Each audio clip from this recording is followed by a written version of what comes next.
Hello dear subscribers, I'll tell you. So how to fix problems with your driver, NVIDIA driver, when you just update to the latest version 610.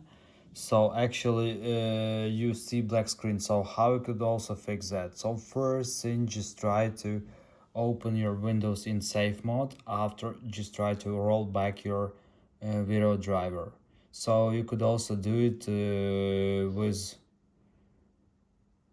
your you could do it with Windows Update, or you could just do it with Device Manager. Just try to roll back to previous version of driver. So just please let's just as a conclusion I will tell again. So please just use your safe mode. After you will load system in safe mode, just open Device Manager, and after just find this driver and just roll back to previous one.